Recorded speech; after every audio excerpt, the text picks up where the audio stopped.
রাতের অন্ধকারে দেওয়াল লিখন বিকৃত করাকে কেন্দ্র করে রাজনৈতিক বিতর্ক তুঙ্গে। অভিযোগ, তৃণমূলের সমর্থনে করা দেওয়াল লিখনের উপর গোবর লেপে দেওয়া হয়েছে, পাশাপাশি ছিঁড়ে ফেলা হয়েছে দলীয় পতাকাও। এই ঘটনাকে ঘিরে বিরোধীদের বিরুদ্ধে সরব হয়েছেন তৃণমূল নেতৃত্ব। গোঘাটের শ্যামবাজারে বিষয়টি সামনে আসতেই এলাকায় জড়ো হন তৃণমূল নেতাকর্মীরা। পরিস্থিতি উত্তপ্ত হয়ে উঠলে ঘটনাস্থলে পৌঁছে যায় গোঘাট থানার পুলিশ ও কেন্দ্রীয় বাহিনী। তারা পরিস্থিতি নিয়ন্ত্রণে আনে। যদিও বিজেপির পাল্টা দাবি, তৃণমূল নিজেরাই এই কাজ করে সহানুভূতি আদায়ের চেষ্টা করছে। জানা গেছে, ওই এলাকায় গোঘাটের তৃণমূল প্রার্থী নির্মল মাঝির সমর্থনে দেওয়াল লেখা হয়েছিল এবং দলীয় পতাকাও টাঙানো হয়েছিল। পরে দেখা যায় সেই দেওয়াল লিখনের উপর গোবর লেপে দেওয়া হয়েছে। স্থানীয় তৃণমূল প্রধান প্রভাত গোস্বামীর অভিযোগ, বিরোধীরাই এই নিন্দনীয় কাজের সঙ্গে যুক্ত। ঘটনায় দোষীদের কঠোর শাস্তির দাবি জানিয়েছেন তিনি। যদিও বিজেপি নেতৃত্ব সমস্ত অভিযোগ অস্বীকার করেছেন। তৃণমূল কংগ্রেসের দেয়ালকে মুছে দিয়ে আর পতাকা ছেড়ে দিয়ে রাজনৈতিক বৈতরণী পার করা, ভোট বৈতরণী পার পেরোতে পারবে না। বিজেপি যদি ভাবে এইভাবে এলাকাকে সন্ত্রাস সৃষ্টি করবে, তার প্রতিরোধ হবে। কি ভাবছেন, এটা কি বিজেপি করেছে নাকি বিরোধীরা ছাড়া এটা কে করতে পারে? শ্যামবাজার অঞ্চলে তৃণমূল কংগ্রেসকে বিজেপি দেয়াল মুছে আর পতাকা ছিঁড়ে কখনোই হারাতে পারবে না। 4 মে গণতান্ত্রিকভাবে তাদেরকে হত্যা করা হবে। আপনার নাম? প্রভাত গোস্বামী। দেখুন, বিরোধীরা এখন প্রচার নিয়ে প্রত্যেক কর্মী ব্যস্ত।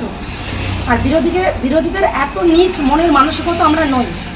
নির্মল মাঝিকে প্রার্থী করেছেন বহিরাগত প্রার্থী। গোঘাট বিধানসভার তৃণমূল কংগ্রেস মেনে নিতে পারেনি, তাই রাতের অন্ধকারে দিনের আলোয় যে যেখানে পাচ্ছে খাদা লাগাচ্ছে, গোবর লাগাচ্ছে। তো আমাদের উপরে তীর চালানোর কোনো প্রয়োজন নেই। প্রার্থী পছন্দ হয়নি, তৃণমূলের খাদা লাগাচ্ছে। গোষ্ঠীদ্বন্দ্ব আমাদের ঘরে লাগিয়ে দিয়ে কোনো কিছু কাজ হবে না। তো গোঘাট বিধানসভার বিজেপির শক্ত ঘাঁটি। গোঘাট বিধানসভায় আবারও মানুষ বিজেপিকেই ভোট দেবে এবং 2026-এ বিজেপিরই এখান থেকে বিধায়ক হয়ে বিধানসভা যাবে। এটা আমরা প্রমাণ করে দেবো 2026-এ। আর বাজে মন্তব্য করতে বারণ করুন, নিজের কাজটা নিজেকে করতে বলুন। আপনার নাম? আমার নাম দোলন দাস, আরামবাগ সাংগঠনিক জেলা বিজেপি সেক্রেটারি।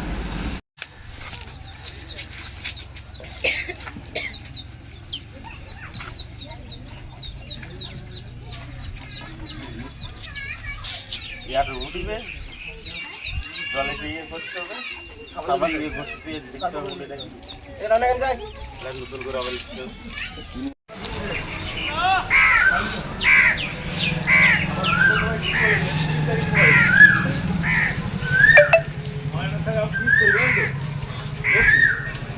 আমার চারটাই যদি চাই করতে যাও।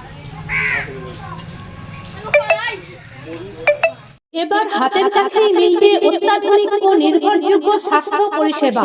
আরামবাগ, খানাকুল ও পরশুরা থানা এলাকার মানুষদের জন্য এক বড় সুখবর। খানাকুলের সেকেন্দারপুরে গড়ে উঠেছে একটি আধুনিক ও সুসজ্জিত nursing home, Lifeline health care. Director Sanjay Palu. এই নার্সিংহোমে রয়েছে 24 ঘন্টা রোগী দেখানোর ও ভর্তি করার সুব্যবস্থা। সঙ্গে রয়েছে বিনামূল্যে অ্যাম্বুলেন্স পরিষেবা।